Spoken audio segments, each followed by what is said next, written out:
Well, there is no shortage of really bad motorcycle accessories, and that's what we're going to talk about today. Is I give you 10 of the worst accessories on the market in hopes that you don't waste your money on these things. But instead of just saying, hey, this thing really sucks and moving on, I do want to give you some examples of things that I believe would be a better option. Some of these things I've tried, I spent my money on. You're going to see them in this video. I know some of these things you may really like. I know there's a lot of people that say, man, I can buy this really cheap item and it works perfectly fine. Why would you spend extra money? There's going to be some people that disagree with me on some of the things on this list. That's totally fine. Whether you agree or disagree, let me know what you think and give me some examples of some really bad motorcycle accessories that you've purchased in the past, and maybe I'll use those in a part 2 to this video. Now, the first thing we're going to talk about is throttle locks. Now, unfortunately, there's a lot of motorcycles out there that don't come with cruise control, which of course is ideal. You know, just being able to hit a button and the computer is going to regulate your speed. So you're going uphill, downhill, whatever, it's going to maintain that speed. And of course, cruise control in newer vehicles, four-wheel vehicles especially, is always kind of active. So if you're coming up on a car a little bit faster, it will slow you down until you get into the correct lane. I don't know that that's come to any motorcycle just yet, but I'm sure eventually it will. So active cruise control is a whole nother subject, but just having cruise control on a motorcycle is fantastic. But if you don't have it, there are some options, but you want to be really careful about what you go with. There are options that, of course, will lock the throttle in place. There's kind of bar-in ones that are like screws. There's even, some that actually come from the factory that you can like kind of unscrew from underneath. There's attachments that go for those, so you could just push it forward and pull it back. Either way, essentially what you're doing is you are just locking the throttle in place. So there's no computer telling the bike what speed you're going. So for instance, you're going up and down hills and you have just a throttle lock. Of course, it's not going to adjust for that. But I think the biggest thing is just making sure, first of all, you get one that is made of quality components. Now this is one that I actually had on my Lowrider S that I used for a while. It's actually missing the clamp piece, but anyways, you can kind of get the idea of how this works. It actually has a little thumb rest right there, so you can lock it in place, or you can quickly disengage it if you need to roll off the throttle. Now there are some really sucky motorcycle accessories, but one thing that doesn't suck is the 2025 Indian Scout Bobber, which is why I'm giving it away on this channel. I've partnered up with the same small veteran-owned company that I've worked with in the past to do giveaways, but this time we're taking it to another level. This is the biggest giveaway I've ever done on either one of my channels. Now, one thing about our giveaways, you'll see a lot of bike and car giveaways and stuff on the internet, which are great, but typically they have a lot of entries. Well, we have a very small pool and a small time window. So a lot of times these giveaways are like less than 500 entries, which gives you a really good shot at winning something very cool. And we're running it for a short amount of time. So September 30th at 11:59 Pacific Standard Time, it gets cut off. The way you enter is simple as well. There is one link in the description of this video that's going to take you to Headshot Nation. This is our own little community that I have set up with both channels, but it gives you a lot of cool things that you wouldn't get here on YouTube, right? Like early access or ad-free videos.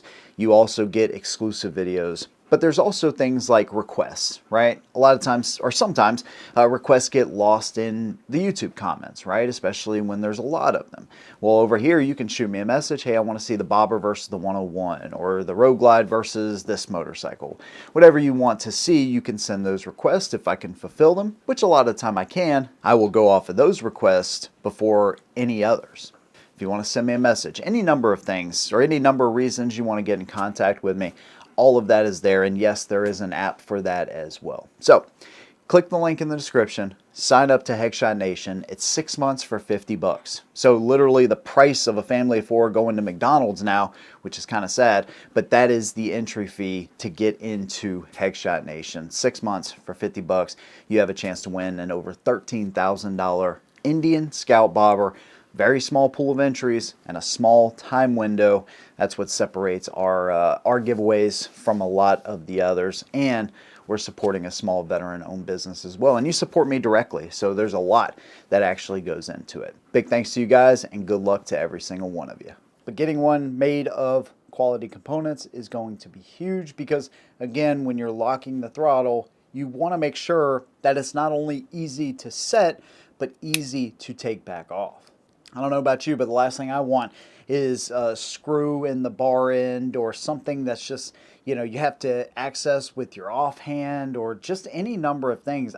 I don't want to have to deal with that. I want to just be able to hit that button, it locks in a straight line on a flat road, whatever. Your hand gets tired, obviously, that's understandable, but I want to be able to disengage that thing quickly and make sure it is a quality one.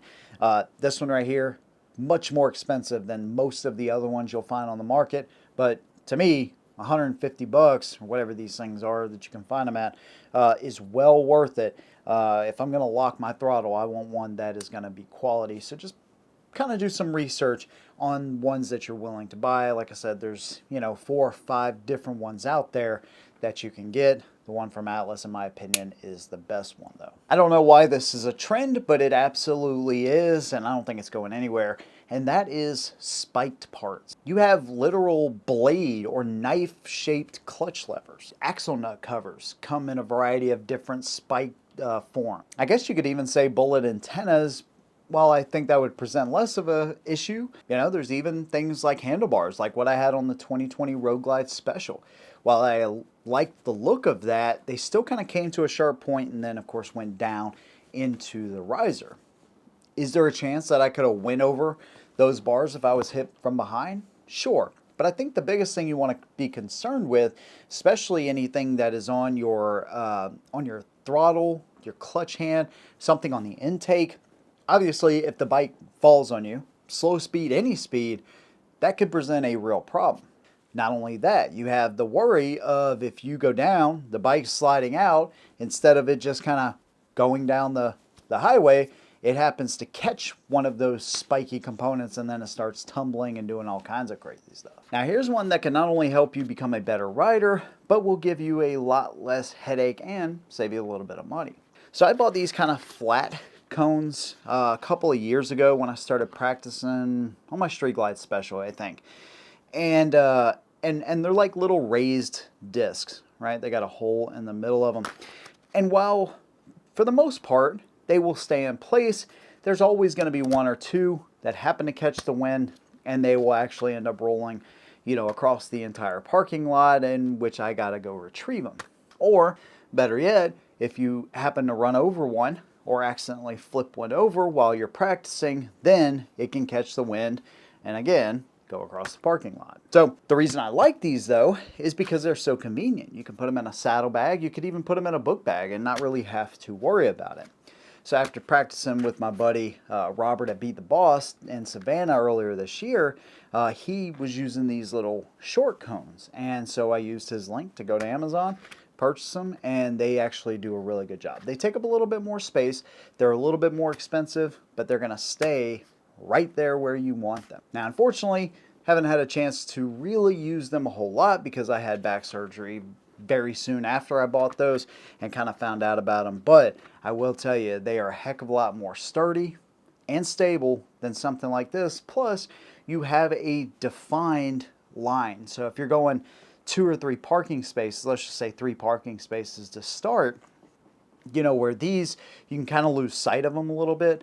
The cones that we use now, the cones I use now and that Robert used, they stand out a little bit more, they're easier to see, and again, you're going to know if you're inside those lines. Now the next one I want to talk about is one you may not think about, but you really want to put some serious thought into this, and of course what I'm talking about is rain gear. Now I'm not talking about a $5 poncho that you can find on Temu or $4 ponchos or whatever, which is just absolutely ridiculous. Of course, that's not going to help you on a motorcycle. Wind and rain are going to be able to blow up under that thing, and you're just going to kind of blow up like a freaking balloon. But either way, that's kind of garbage, right? There are some $20 sets, of course, and these things go on up.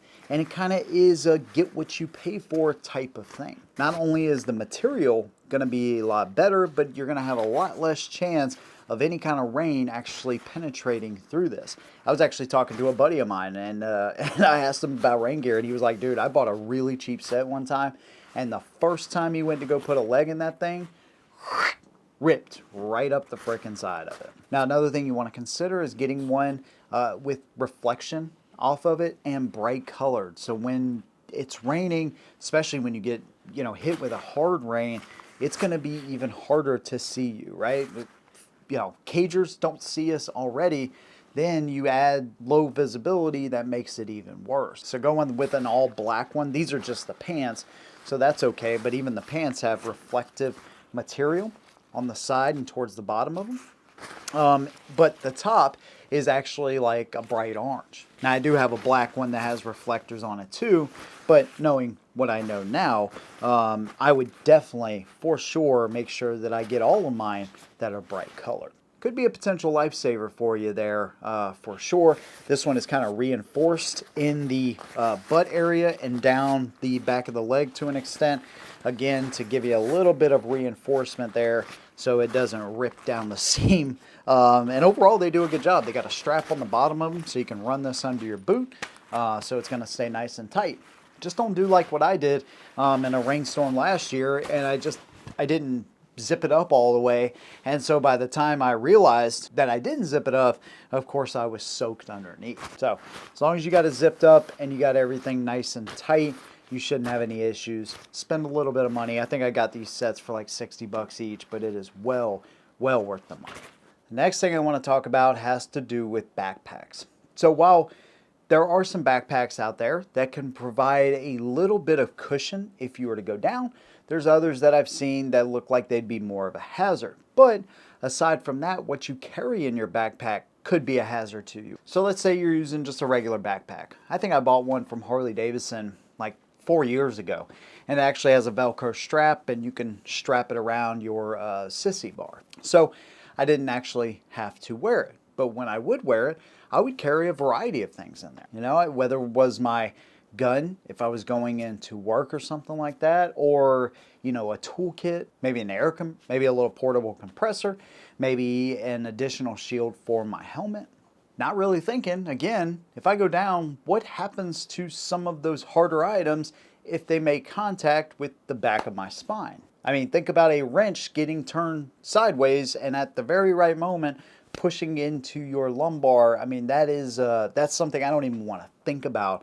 Having had back surgery and knowing how bad that pain is, yeah, it kind of gives me nightmares just thinking about that scenario. So my suggestion, if you're gonna get a motorcycle backpack, if that's something that you need, and let's say a tank bag is not sufficient enough for your storage needs, if you got to wear a backpack, get one that is for motorcycles, that's going to have a little bit, I guess, of a hard shell on the outside, so that way it's going to be less likely to compress if you were to go down. There's kind of a really kind of tricky balance there when it comes to those things. But I think there's some good options out there that you could explore. I don't know that I would get anything that kind of sticks out down at the tailbone. I've seen those too. So I guess it's designed to kind of, lay on your seat whenever you're riding so it doesn't stick into the seat and cause you to be uncomfortable. But again, I would kind of pick something, not just any regular backpack, but something that will actually have the ability to protect what's inside, of course, but then protect your spine at the same time. Or going with a swing arm type bag that you can put your stuff in, a tank bag.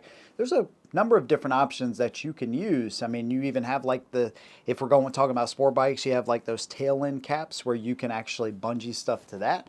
That may be a good option, so then you don't have to wear a backpack at all. And if your girl is your backpack, make sure you think about her as well and what could happen if she goes down. We got to talk about this one. Tinted visors. So I am a big fan, first of all, the way this looks. I'm a big fan of the functionality of tinted visors. They look freaking good, and they definitely serve a purpose. I find it I find that especially true when it's like fall and winter when you're riding, because man, that sun comes down. It comes down earlier, of course, and it is just bright, dude. I mean, you know what I mean? So I know you guys have been there when you're coming home from work. You know, it seems like the sun is always in your eyes. In the summertime, it seems like the sun is always in your eyes. So I understand the need for a good tinted visor. But one thing you absolutely want to make sure that you have along with this is a clear one. I can't tell you how many times I've been out there and I said, dude, I'm gonna make it home before it gets dark, and that just doesn't happen. It's like when you say it, the exact opposite happens, or at least that's the case with me. I'm sure it is with some of y'all as well. And so just having somewhere, whether that's a saddlebag, a tour pack, maybe even a tank bag, where you can actually carry a spare shield in case you need it. Now, to make matters worse, the prescription glasses I wear, they're aviator style, and those are polarized and, you know, they're darkened as well. So you have that going on. So it's kind of a double whammy when I think about riding with those and the tinted visor. So while I definitely appreciate the tinted visor and what it can do for you, just make sure that you always have your clear visor, because again, you never know when you're going to need it. Even if it's a really hard freaking rain, that tinted visor not going to do a lot for you. It's just going to make it harder for you to see. Another option you could go with is this showy helmet. And I really got to clean this thing. But it's got the pin lock, of course, and the outer shell is clear, right? But then I also have the interior darkened shade. So now I don't have to worry about any of this. It doesn't look as cool, of course. You know, there's that. I know aesthetics is a big part of this too, but it serves the same exact purpose, and it's all built into one, so you never have to worry about it. So if space is a constraint or restriction to you personally on your motorcycle, and you just can't carry around a shield, an extra shield like that, going with something where it's already built into a helmet, of course, can be another good option. Now, having the ability to lock your helmet to your bike when you're at a rally, I don't know, you went to a bike show, any number of things, right? You just go inside the store, right? You go into a Lowe's or frickin' grocery store or something. You want to lock it to your bike. You don't want to carry it around. I get that. Well, this is one that I bought from Helmet Lock, L-O-K, Helmet Lock. And I thought overall it would be a pretty decent design, but I'm just not impressed with the build quality.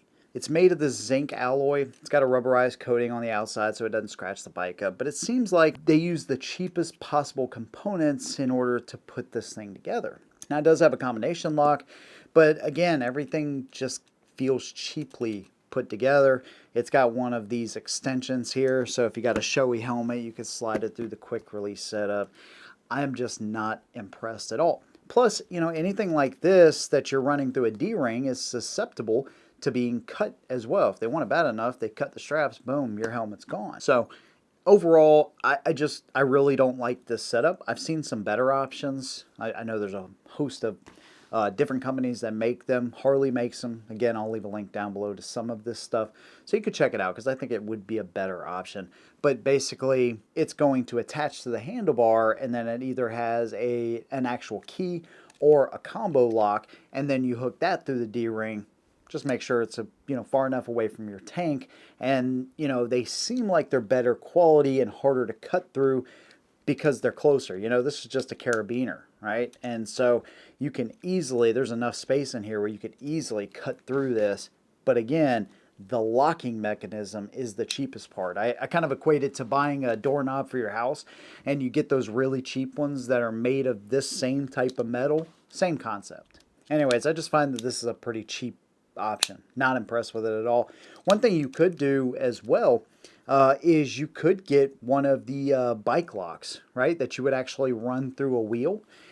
And if you don't mind, I mean, you could actually hook it through the front of the helmet in through here and attach it to your bike, and then nobody's going to be able to get this thing. Yeah, that would mean that you would have to probably put this on the ground. But if you have a tour pack, like one of the racks on top of your tour pack, if you have a sissy bar, even saddlebag guards, if you position it the right way, you could then keep it on like the seat and then lock it down like that. And then unless somebody's carrying around an axle grinder with them and they got a little bit of time, nobody's getting that helmet off your bike then. The furry things that people put all over the helmets. Now there's some that are just, kind of attached, like the set of ears, or, even maybe a freaking bun in the back or something like that. Like that to me, whatever. I mean, I wouldn't wear it, but I get why, especially some ladies would want to have something cute. And as long as it's flexible and it wouldn't catch the pavement if you went down, I don't really see a problem with that. The ones I really don't like are kind of like the mohawks, but again, that's assuming that they're not flexible, right? If it's flexible, I don't think this is a big deal. I don't think it's a big deal either way, to be honest with you, but it is something that kind of drives me nuts. But there's one in particular I found that has, it's like a furry, whatever this furry creature is, and it's got hair that comes around, and so that could, in theory, block some of your vision. Most of them are not like that. Most of them come where they are nicely shaped around the visor, depending upon the helmet that you have, of course, or they come with the helmet, so you just buy the whole setup.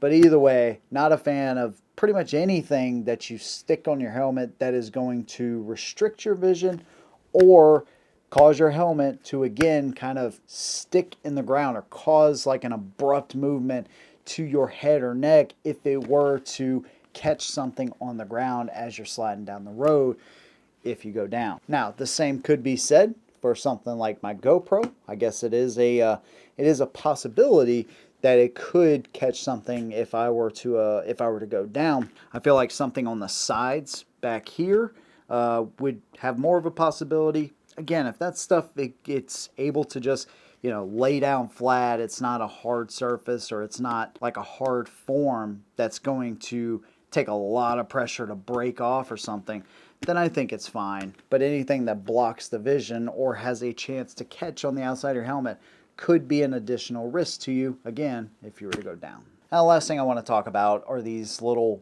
boot covers, right? And so what it is, it straps around the end of your boot where you shift up, and it protects your boot from getting scratched. So I guess I kind of understand. I don't care that much about my boots getting scratched or scuffed or whatever, but there's some people that do care. But I would get one that encloses the entire front part. I wouldn't get one, basically, in other words, where the shifter has a point in which it could go under that cover. If it were to loosen up during the ride or by putting your foot down over a couple of times, and then all of a sudden, I don't know, you move your foot in for whatever reason and it gets caught under that shifter, there's a potential that you can't get it out from that shifter. So could cause you some potential issues. Again, this is something I would never do. I wear boots out. I mean, I wear them out until these soles, especially the left sole, eventually will be worn down to absolutely nothing. And then I buy a new set of boots, but I'll make a set of boots last for years. And that's just the way I roll. I'll go up to Tennessee because I know they have buy one, get two free sets of boots, and that's what I like going with.